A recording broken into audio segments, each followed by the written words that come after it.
Hi, everyone. Good afternoon. Okay, I have a couple of items for all of you at the top.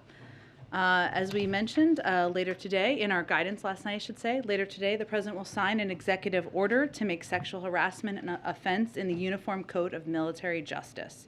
This historic addition to the UCMJ honors the memory of Army Specialist Vanessa Guillen, whose experience with severe sexual harassment was followed by a brutal murder, catalyzing national attention to the scourge of sexual violence in our military and helping advance bipartisan military justice reform in the 2022 NDAA. This executive order also delivers on a key recommendation from the Independent Review Commission to strengthen the military justice response in prosecuting cases of domestic violence and fully implements changes to the UCMJ to criminalize the wrongful broadcast or distribution of intimate visual images.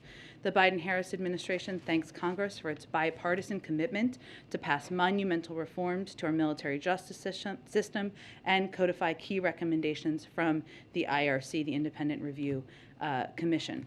We also look forward to continuing to work with Congress to support the safety and dignity of our service members. Also wanted to note that today we hit a major milestone in our global effort to be the arsenal of vaccines. 400 million doses shipped to 112 countries for free, with no strings attached. To put America's leadership into perspective, we have shipped 4 times more free doses to the world than any other country.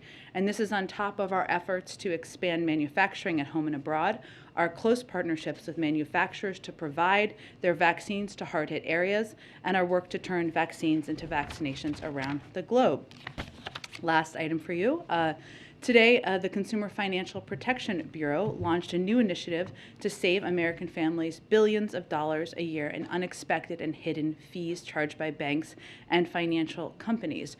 Right now, as I'm sure many of you know, banks and credit card companies lock you in with low rates only to charge you high fees after the fact.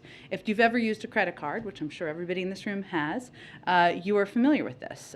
You're familiar with all those extra fees, balance transfer fees, late fees, and more. They add up. Collectively, the CFPB estimates that these junk fees drain tens of billions of dollars per year from American families. Consumers are already starting to feel the benefits of the CFPB's work in this space. After the CFPB published a report on bank overdraft fees in December, many large banks, Bank of America, Capital One, and Wells Fargo, announced they would reduce or eliminate some of these fees. That's an important start, but not enough, which is why the CFPB is interested in hearing about everyday Americans' experiences with unexpected fees. This latest initiative by the CFPB was previewed at this week's Competition Council meeting, and is just one of the ways one of the steps we are taking to go after excessive fees that companies use to hide the true cost of products.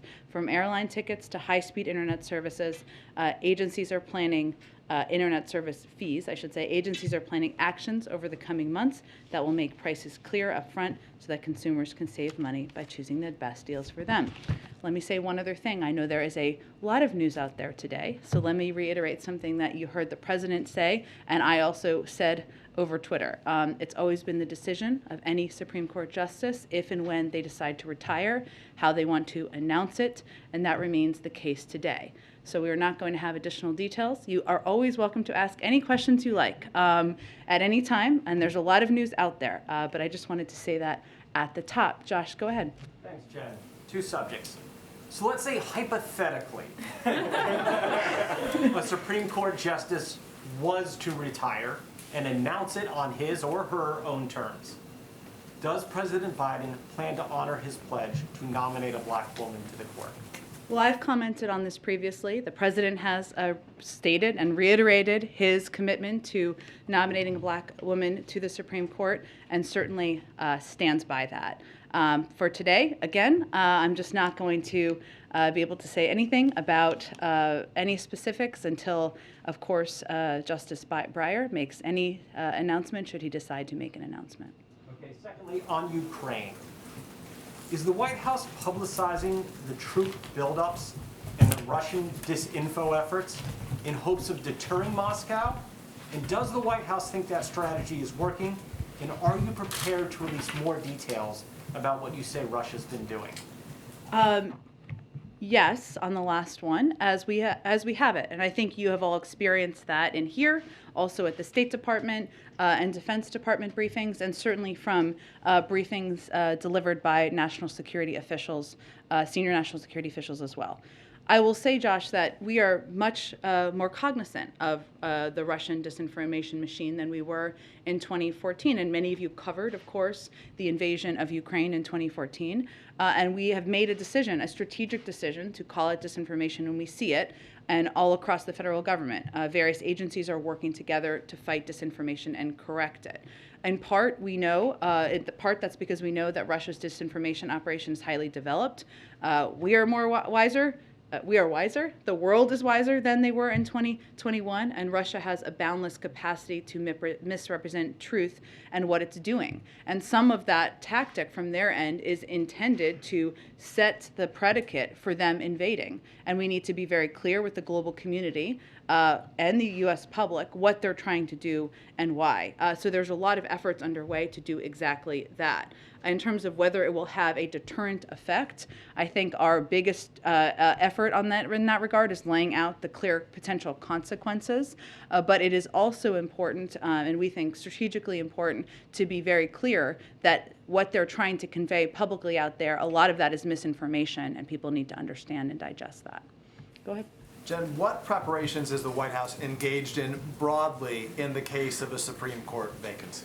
I'm just not going to detail any of that from here. Not about unrelated to this. You can't detail what. Like, doesn't every White House like to get ahead of this in case of a sudden passing? In the case of Ruth Bader Ginsburg, none of that you can share. I'm not going to detail internal planning from here. No. Okay. Then let me ask you a couple other questions. Is there any scenario in which the president would select his Vice President Kamala Harris for the Supreme Court? Again, I'm not going to speak to any considerations, preparations, lists, and as we've stated earlier, and you heard the president say, there's a long history of Supreme Court justices determining when they may retire, if they retire, and announcing that.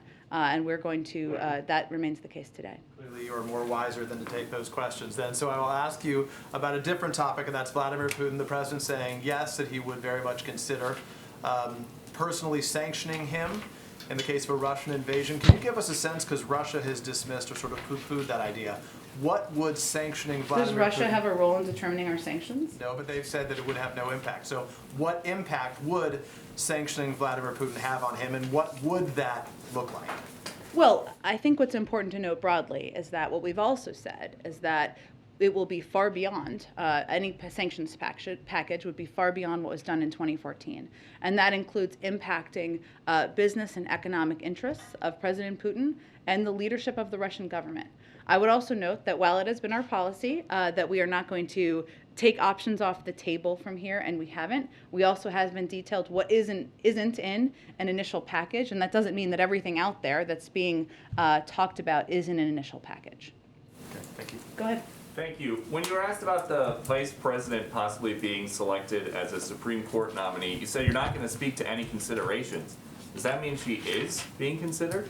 Again, Peter, I'm not going to speak to the reports of a Supreme Court justice retirement that hasn't been announced. So theoretically, would someone who's Theoretically, I do like that you preface it. I appreciate that. Just wondering, hypothetically, theoretically, would someone who was an attorney general of a large state and who served with many key Senate votes be an attractive candidate to the president for an open Supreme Court seat? I see what you did there, Peter. But the president has every intention, as he said before, of running for re-election, and for running for re-election with Vice President Harris on the ticket as his partner. But again, I will just reiterate that I have nothing more to offer in terms of specifics or information on the reports this morning. Not enough. Would you have another question for yes. me? Go ahead. I know there's other things on your mind, on yes. your list over there. Now that you guys have submitted the written responses to Russia's demands, they are saying, if we do not receive a constructive answer from the West on our security demands, Moscow will take appropriate measures. Is that a threat? Appropriate measures? Well, let me first say that the aggressor here, as maybe you're echoing in some ways or raising, is Russia. Russia has tens of thousands of troops at the border. They have the ability also to make the decision to de-escalate, to bring troops back from the border, to participate in good faith in a diplomatic conversation, and that would certainly be our preference. So them making threats, I think Secretary Blinken had a very good quote, or it made me laugh, that he gave a couple of days ago where he said it was like the fox threatening to attack the hens in the hen house because they were feeling threatened by the hens. But our objective is to give them paths and to take part in a diplomatic conversation in good faith. And as the Russians talk about appropriate measures, if one of those winds up being a Russian cyber attack, like DHS is warning about, would you guys consider that an act of war? Well, Peter, we have talked many times before. First of all, there's no information we have at this point about any imminent threat against the U.S. homeland. We are always prepared for cyber threats from a range of sources, and we have a range of tools at our disposal to use in reaction, and the president reserves the right to do that, but I'm not going to get into a hypothetical. And then on COVID origins, you guys are talking a lot about sanctions for Russia if they dare to invade Ukraine. What about sanctions for China at any point for misleading the world about the early days of the global pandemic? We have used sanctions as a tool as it relates to our concerns about the behavior of a range of countries, including officials in China, but I have nothing to preview for you at this point. Is it possible down the line, though, that sanctions would be considered some other form of punishment for their actions in the earliest days of the pandemic? Well, you know, we strongly believe, and the president has been clear and directly clear about the importance of them being transparent and providing data and information related to the origins of the pandemic. But I don't have anything to predict for you in terms of additional actions. So then my last one would be, the president said for months that he had not spoken directly to Xi about the COVID origins investigation. Now he says that he did talk to Xi about it, but nobody else was there. If the president had that conversation, did it work? And is Xi now playing ball? What are you getting at there? Are you suggesting the president wasn't being honest about his own conversation with Xi? No, but the story did change. For months, he was asked about it, and he said that he had not directly asked him about the COVID origins investigation. We don't share every detail of every diplomatic conversation. You know that. The president answered a direct question just a week ago, or I think it was a week ago, yes, and provided that information. Okay. Go ahead. Thank you. When was the last time the president talked to Justice Breyer? Have they had any communication today? I don't have any more details of their communications. I wonder if you can clear this up because there seems to be some disagreement among some legal scholars. Is it your understanding and the understanding of this administration that the vice president can be the tie-breaking vote to confirm a nominee to the court? I would have to check on the specifics of that. And just one more on the president's Supreme Court commission. I believe they finished their report. They turned it in last month. Has the president had a chance to review this? Might we hear from him on any decision or input that he's had? He has received the report. I don't have any update on his analysis of it at this point in time. Go ahead. Take you somewhere completely different. Okay, let's go there. The China bill. Yes. Which the president last night in his statement said he's heartened by the bipartisan work on the package, which it was in the Senate, not so much in the House. Foreign Affairs Committee Chairman McCall said it was absolutely not bipartisan, will likely garner no Republican support. Are you guys involved in, and if so, in getting this to a bipartisan package eventually? And what are your priorities in that 3,000-page bill, since it is pretty long? And is your timeline the State of the Union? What are you looking at here?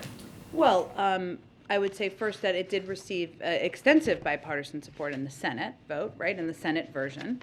That our objective is, certainly remains, ensuring that this passes as soon as possible and the president can sign it as soon as possible. I don't have a new deadline or timeline for you. We believe that bipartisan competitiveness legislation will help us tackle supply chain issues and inflation head on, and will make investments in American manufacturing and our economic strength so we can outcompete China. And we're certainly advocating that and have been advocating that and deeply involved in conversations with the House and Senate. And our objective is certainly that to have legislation passed that can take a range of steps, strengthening R&D, boosting manufacturing with important and imperative funding for chips, manufacturing chips, so we can make sure we bring down the cost of cars, as we know, which is leading to 1/3 of the inflationary pressure out there in the country. We want this legislation to help businesses and communities in every corner of the country outcompete their global competitors. In terms of specifics, as you noted, it's quite a long bill. We're certainly involved and engaged in it with officials from throughout the administration, but I'm not going to detail specifics of what we're for and against in it either. Is there any possibility that should this play out, sort of similar to the infrastructure bill, take a long time, House Republicans will not get on board, that you, given the pressure of the chips shortage on inflation, that you just take out the strip out the chips portion, pass that individually, and then negotiate on the rest? Do you see that? I'm not going to make a prediction of that at this point. I mean, as I understand it, the status of the legislative process is that both the House and the Senate have indicated that it will go to conference and they'll work out disagreements that they have over components of the legislation. Also, the Senate version had 68 votes, and certainly we believe that increasing and improving America's competitiveness and investing in R&D, research and development, and making sure we're more competitive in communities across the country is not a partisan idea. So we are hopeful about that process moving forward quickly, and the President would certainly like to sign it as soon as possible. And then one more on this bill too, that is a difference between the House and the Senate version. The House version published last night had this outbound investment screening mechanism that wasn't part of the Senate bill. It would potentially block investments in countries like China. Does the White House support this provision, and will you fight that that's going to make it in the final package that's reaching the President's desk? I'm not going to get into specifics of the bill. I would tell you that we are in daily contact from the White House with House and Senate leadership and committees, and we're discussing the path forward, but we're not going to negotiate the pieces from here. Is there anything you can tell us on the work the executive branch is doing on exactly that same thing? Because Jake Sullivan has been talking about a potential mechanism like this being interesting to you guys and potentially working on this, but we haven't heard about it in a while. I can see if there's any additional update from the National Security Team, of course, and certainly I know he's talked about that in the past, and it remains a priority. Go ahead. I have to give it a shot myself as well. Go ahead. In this hypothetical alternative reality where a vacancy were to open up, could you say who within the White House would be sort of leading the charge on the selection vetting process? As the President said, I'm sure that if and when there is an announcement by Justice Breyer, there will be more to be said. And we'll have more conversation in here. I'm sure he'll have more to say, but I'm not going to have anything more for you at this point. Just switching gears on the energy front, the administration said on Tuesday it's in talks with major energy producing countries and companies around the world over a potential diversion of supplies to Europe if Russia invades Ukraine. Have any of the energy companies or countries contacted by the administration told you that they do indeed have an ability to divert extra supplies to Europe? Well, that's been part of the conversation, but I don't have any announcements to make on their behalf. But certainly, that's been our objective, is to ensure that we are prepared for the possibility of the supply, the natural gas supply, which, as you know, is very much a regional issue, and there would be a big regional impact, less so here in the United States, as well as the global oil supply, and ensuring there is enough supply on the market. What do you see is the risk of the contingency planning failing to secure Europe's energy supply, since our reporting suggests so far that the industry has little or no capacity to do this? There are no question there are logistical challenges of especially moving natural gas. We know that. That's part of our discussion with a lot of these companies and countries. But again, these conversations are ongoing and we don't intend to fail on them. Thank you. Go ahead. A number of lawmakers sent a letter to the White House today, including Chuck Schumer and Elizabeth Warren, asking the White House to release the memo that the Education Department put together looking at the president's legal authority to cancel student loan debt. I wonder, do you have a response to that, and why hasn't this memo been released? Well, let me first say no one has paid or been required to pay a single dime of federal student loans since the president took office over a year ago.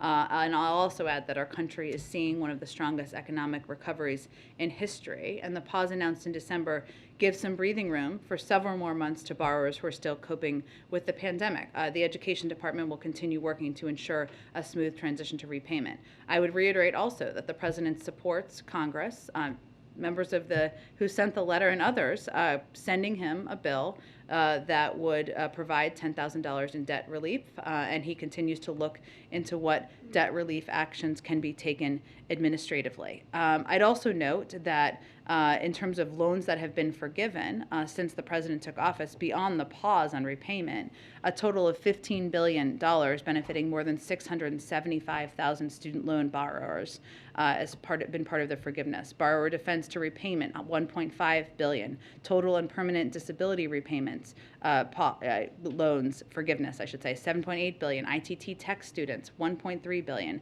And public service loan forgiveness, $5 billion. So we have been doing a broad range of forgiveness and also have had this pause in place, meaning that no one who has student loans has been required to pay since the president took office. But does the White House plan to release the memo? Like, does the White House plan to tell the public whether it thinks it has the authority to cancel $10,000? Well, as I said, again, debt we're on its still own? looking at administrative options, but Congress can also send the president a bill that would provide $10,000 in debt relief, and he'd be happy to sign that bill. On the trip on Friday to Pittsburgh, can you talk a little bit more about why the president is taking this trip? Is this about the president getting out more? I know that he talked about that last week, that he wanted to get out and, you know, be face to face with people. Is that what this is about? That's part of it. I think if the president could spend every day out on the road, he might do that. There are, of course, a lot of responsibilities as president that don't make that possible. So that is certainly part of that, and I expect you'll see him out on the road more in the coming weeks as well. It's also an opportunity for him to speak about his economic agenda and what steps he's taking to make people's lives better, to lower costs for Americans, to rebuild their communities, to make us more competitive, but certainly to interact with people in communities, those who disagree with him and those who agree with him as well. And just quickly, on the executive order that's being signed later on today, Yeah. Is that order coming out because the NDAA did not do enough to address the issue of sexual harassment? Like, why is this order needed? It was a key recommendation from the Independent Review Commission, so it's delivering on the Independent Review Commission's recommendation, which is something that was supported, these recommendations, and delivering on them by the leadership of the Department of Justice, so it's an effort to implement that. Go ahead. I wanted to start with a question on behalf of a colleague Sure. on the radio network who wants to know if you have any update on the launch of Build Back Better World, which was supposed to, I guess, be implemented earlier this year, and would Dalip Singh's upcoming trip to Africa include scouting projects for Build Back Better World? I'm happy to check with our national security team. We have talked about Build Back Better World and been working a lot behind the scenes on efforts to launch that around the world, and the president has talked about it on virtually all of his foreign trips to date, but I can get more specifics about Dalip's trip. And on the meeting the president had today with the CEOs about Build Back Better is the strategy now with sort of the president talking about breaking it up in chunks potentially, is the plan to bring a new proposal to Democrats in Congress? What does that strategy look like as it relates to kind of the meeting that he had today? Is he trying to get a sense of what the priorities would be from these private sector CEOs? The meeting was not a negotiation. It was not the basis of a negotiation. Those discussions will happen between the 50 members of the Senate who need to support a package, a big chunk, to move it forward. This was an opportunity to hear from business leaders, and I think you heard a number of them speak during the open press component of the meeting, and I know a number of them will be doing interviews, maybe with some of you afterwards as well. What I think was interesting and compelling to the president when we were talking about this last night was that they're all experiencing different challenges as they look ahead to their, many of them very successful businesses. Some of that is ensuring they can have enough women at a senior level in the workforce, and lowering the cost of childcare and making that affordable is a big issue that the CEO of Etsy has talked about, for example, quite a bit. The CEO of Cummins has talked a lot about climate change, or the climate agenda, and the importance of investing in that moving forward, because those are industries that will grow and have a huge opportunity for our manufacturing industries here in the United States. Those are all components that are part of the president's Build Back Better agenda, but he really wanted to hear from them on their industries, of the best way to grow their businesses, the middle class, and how components will certainly impact them. Is that a message the president plans to take to Democrats? Is he going to present something smaller, a big chunk, sort of a more narrow piece of legislation or proposal that perhaps can get unstuck in the Senate? Well, again, I don't have any predictions of the legislative process. This was not a meeting about the legislative process. The president and senior members of our legislative team and senior White House officials are in constant contact with a range of senators, committee members, staffers, and really the point we're at now is determining what components there can be 50 votes for. And that will hopefully include a big chunk of what the president has proposed. But that's what the status of that is. But this was not a meeting to discuss legislative strategy or how to navigate conversations with different senators. Go ahead. Yeah, Jen, I have a couple more on BBB. Ron Klain said last week that you'd like to see BBB legislation approved as quickly as possible. Some Democrats, Representative Jayapal, are saying that March 1st, the State of the Union, is kind of a deadline for action. Does the White House see it that way in terms of the time frame? Do you see the No, March we've 1st not as set a deadline. No. And 5 Democratic senators wrote the president and the vice president urging them to keep the child tax credit expansion in BBB. But the president seemed pretty clear in the press conference he wasn't sure that that could happen. Is he reviewing that? Could he change his mind? Well, the president proposed the child tax credit extension. He very much wants to see the child tax credit extended, and you've all heard him talk about how proud he is of the expanded child tax credit because of the impact it had on cutting childhood poverty by 40%, for giving people some extra breathing room. And there's some recent studies and evidence that the child tax credit helps working families in the developments and opportunities for all children. So he has long been an advocate. Again, this is the legislative process, right? And there needs to be 50 votes. We need every Democrat to support a package moving forward. I don't have anything to preview or predict for you on that front. That is going to be up to them to determine what that looks like. One more.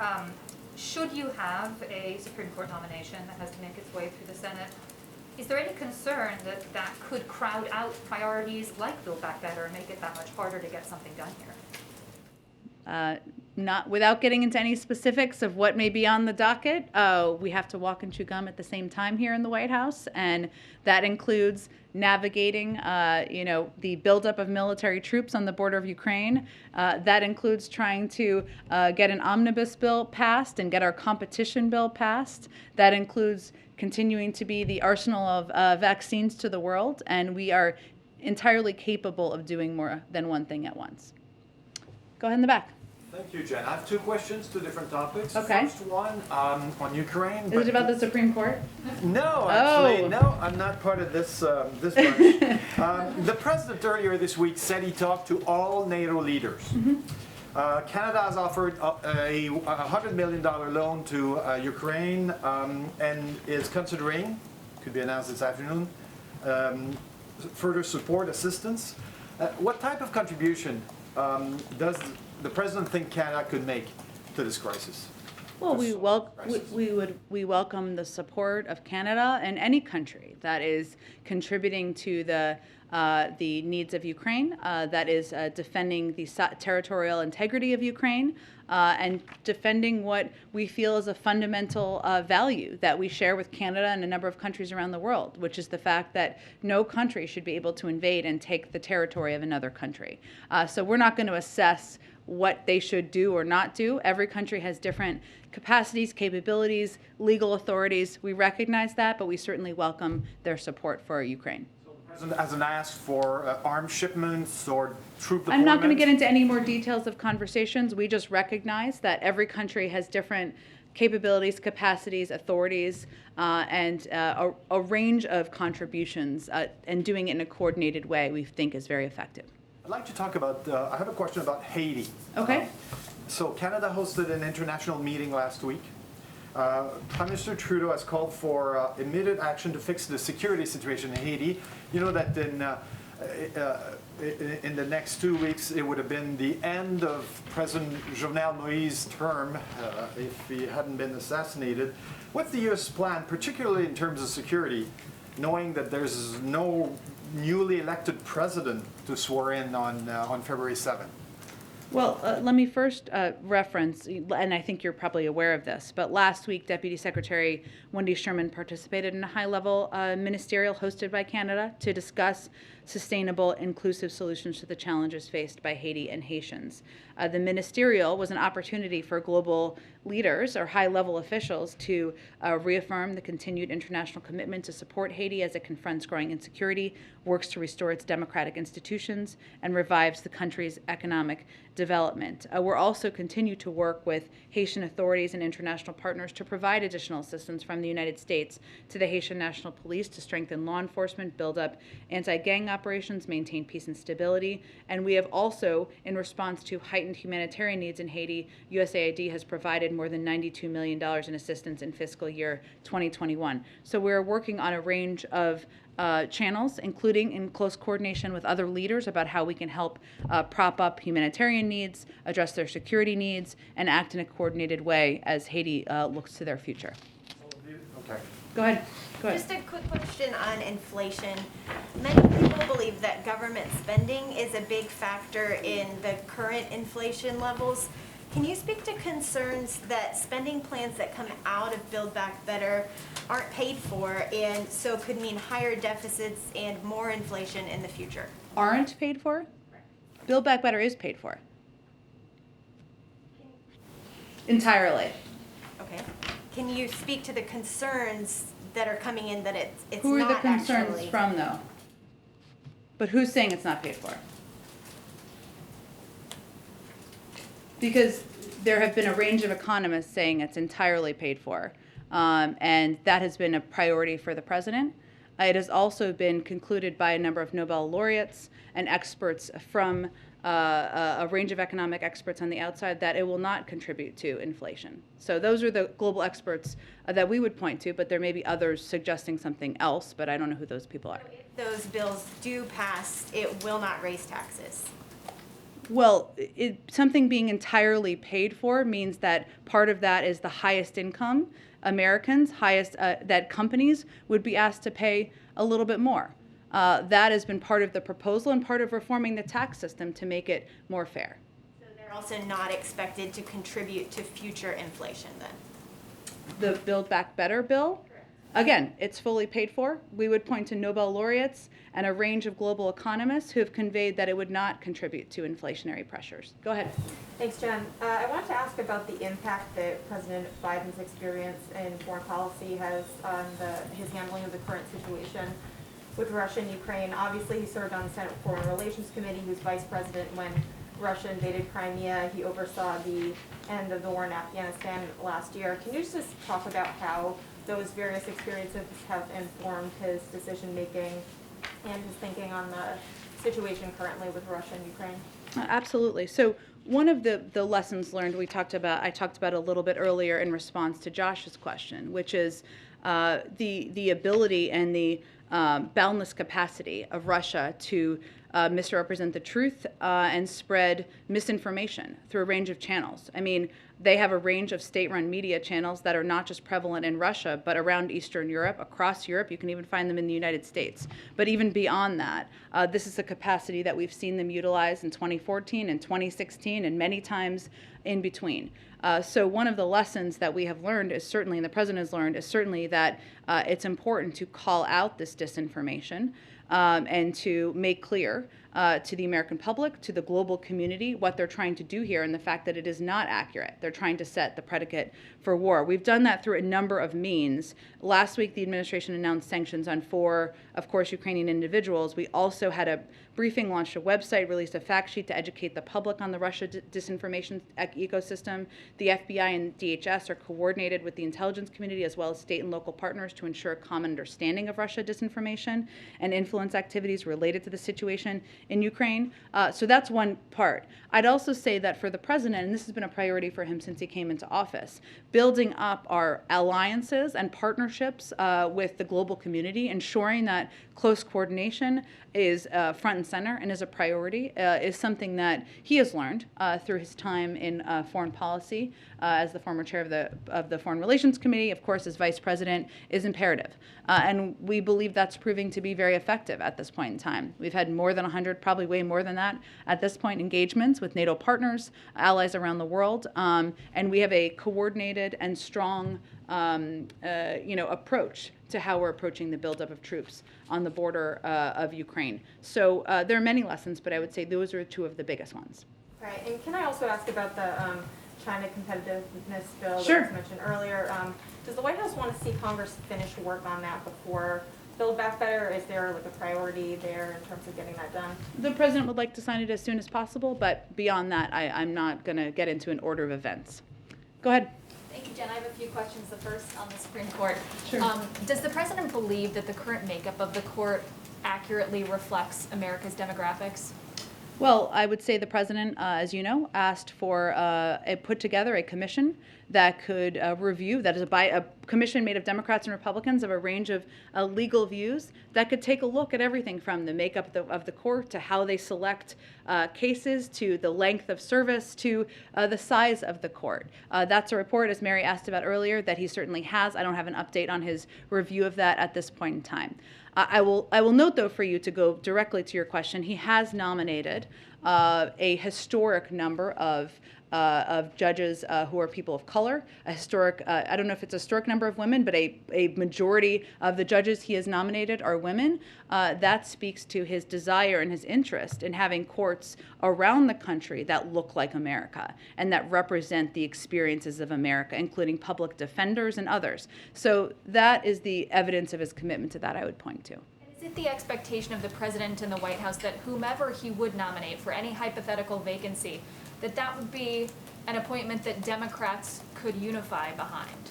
Well, that's always the hope. If that opportunity presents itself, go ahead in the back. Thanks, John. The pace of Americans who are getting booster shots has dropped by more than 50% since December, and public health experts are saying that one cause that might be behind that is confusion over the CDC's distinction between being fully vaccinated and being up to date on vaccinations. Folks with whom I've spoken say that initially describing the 2-dose regimen for mRNA vaccines may have been premature. Given what we now know about variants and breakthrough cases, was it a mistake to say that people were fully vaccinated back last year before we knew what the virus is going to do next? Well, it was not a decision made by the White House. It was a decision made by our public health experts at the CDC who make those definitions or determine those definitions. They've also said that the term fully vaccinated refers to your primary series. So that means being up to date on your vaccines, which is true if you have kids. I have kids, making sure they're up to date. When they go to the doctor, you ask them if they need any shots. That is true of when you need a booster shot. You needed a set number of months, depending on what vaccine you got, past your second dose. That's something we think American people are more than capable of keeping up to date on. It is also true that we think more people need to get boosters, that boosters are very effective in protecting against serious illness, hospitalization, and that is one of the most effective steps that can be taken. 70% of eligible seniors have gotten their boosters, but certainly it needs to be higher in other age groups.